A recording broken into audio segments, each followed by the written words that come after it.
Hey everyone, it's Dave from BC Bushcraft here, and today's video I'm going to be showing you how I made this reciprocating saw knife. It's from a reciprocating saw blade.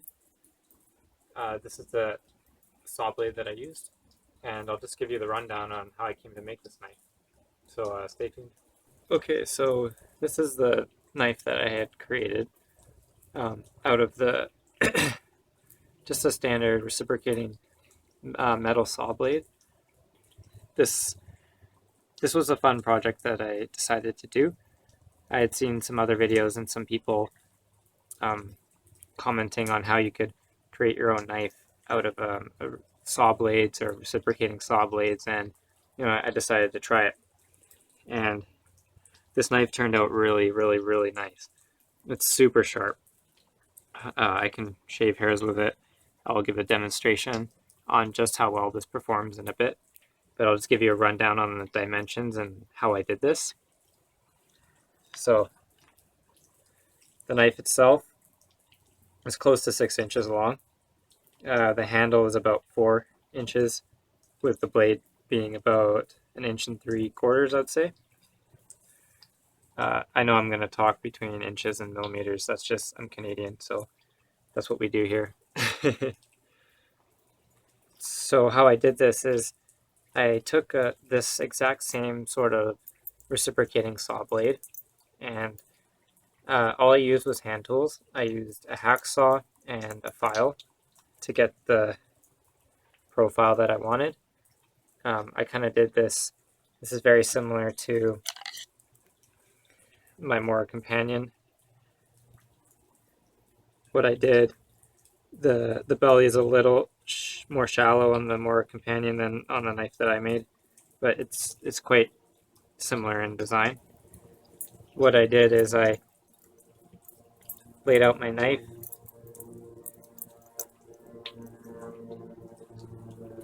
I'll just wait for that bush plane to go by.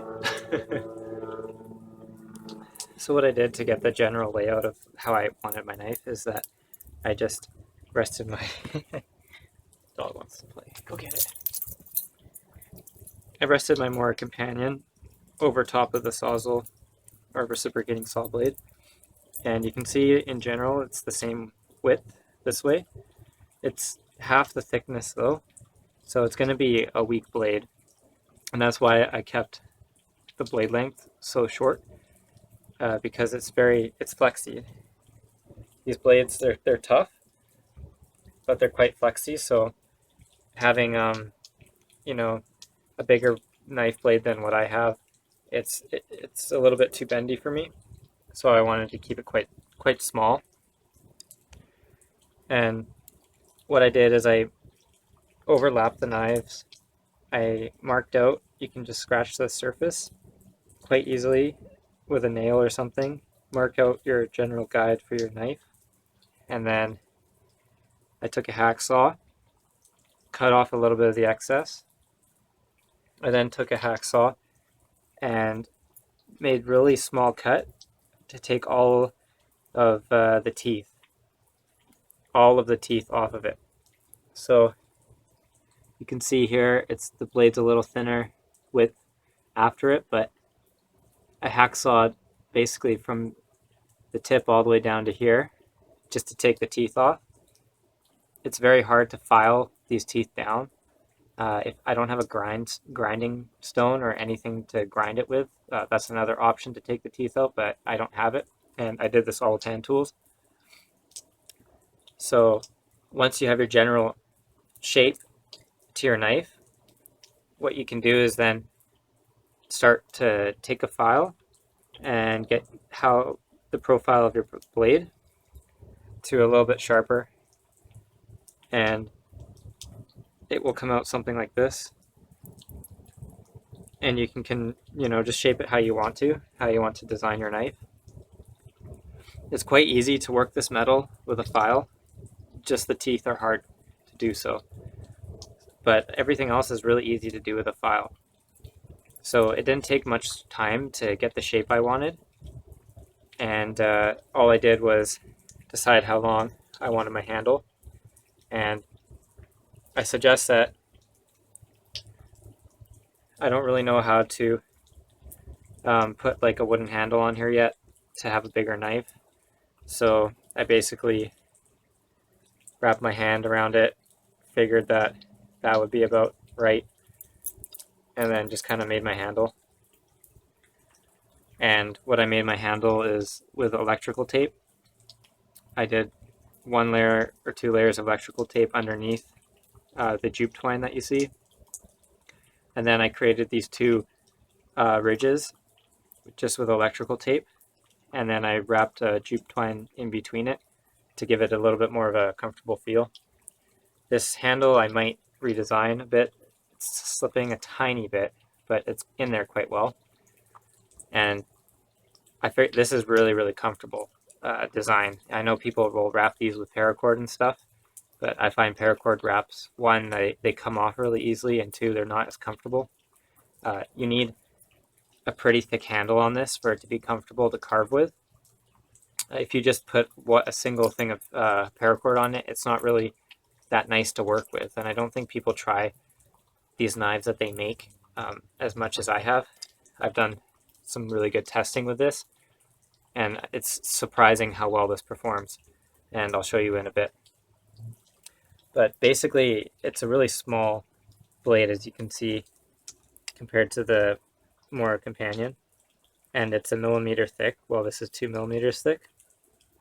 And it's more of like a carving utility knife / survival knife or prison shank. Just kidding. But it's not hard to make. It only took about a night.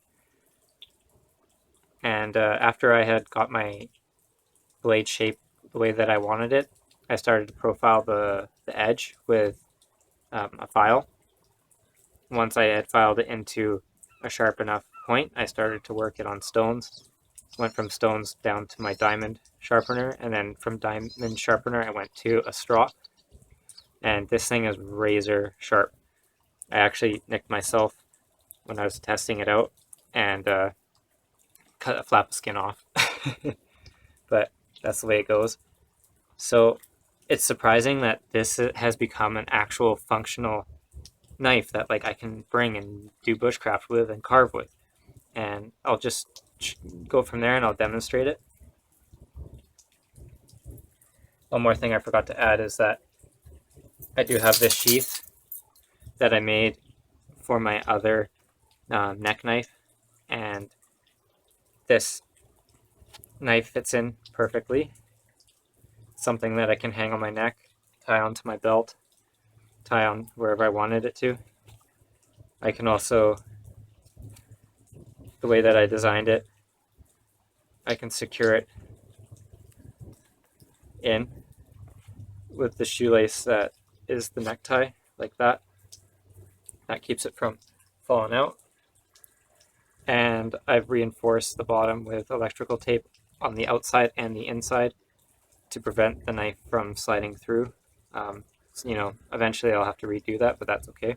If you want to see, you know, I had modded this from an old knife, and I had sewed it and stuff like that, and it was in my other video. But anyways, this is a nicer setup than my other knife, so I'm going to use this sheath with this knife now.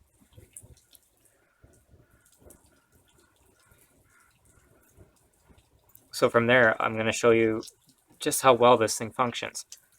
I saw videos of guys making this online, and they didn't really show the capabilities. One, because I don't think guys know how to sharpen it too well, and they kind of just use it on the grinder and like, yeah, it's a survival knife, you know, and then they just kind of throw it in whatever stays in the garage. But I'll show you how well this thing can actually function. So first off, this tip is really strong, and you can do knife splitting with this tip. It's quite shocking, actually, the ability that you have with this knife. So I have 3 pieces of wood. They're quite thick. It's quite a thick piece of wood. And I'll attempt to split this with the knife.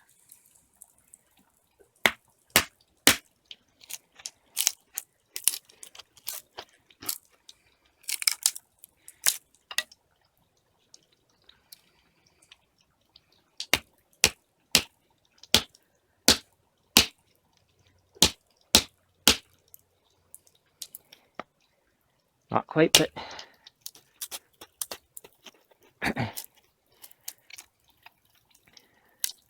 so that is splitting. That's pretty thick. I mean, for the size of a knife, this tip is really strong. I almost feel safer doing this type of stuff with this knife than I do with my Mora. And you know, it's working pretty good. You can see that I can split good size things with this. You know, you just need a little bit of technique.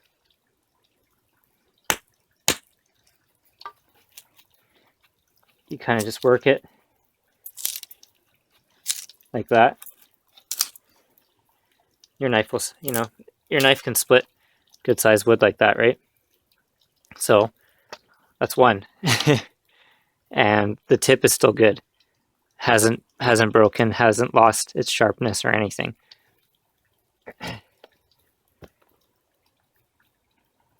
So now I'll take one of these pieces and I'll just show you how it feathers.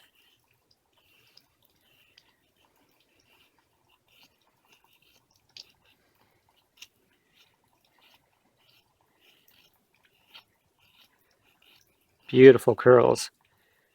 You know, I'm not putting much effort into here. I did round out the this edge here a little bit so I could put my thumb on it for carving tasks. You know, look at those nice curls. Super fine. Very easy to do with this knife. Shocking. So this is gonna be a great carving knife. I'll just carve this into a point just to show you.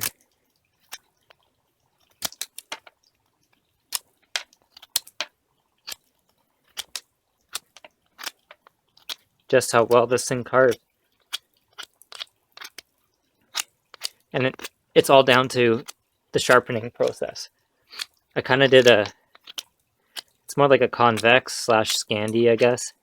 It's hard to get it perfect with hand tools, but you know, check out that point that I was able to do on that.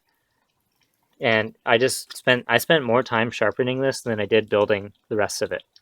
So it comes down to how much time you put into making a sharp edge. But these things will perform like just as good as my Moras. And my Moras are sharp too. The only thing is it's a little thin and the blade is small, but I mean, for carving tasks, you know, you can really bite in. You want to create a notch.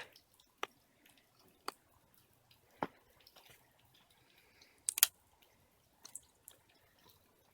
can really bite in.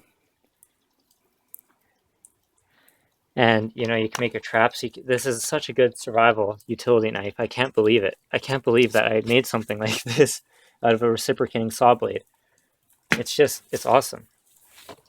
So to end everything off, like, this knife is, you know, it's a functional, real option for you guys to make. It's kind of a survival knife. I wouldn't suggest doing anything too heavy. I went a little bit heavy on the things that I did. It's more for carving and stuff like that. But the blade length and everything is really good for carving. Get your hands on it well. And yeah, hope you like this video. Please like and subscribe. This is Dave from BC Bushcraft, and I'll catch you on the next one.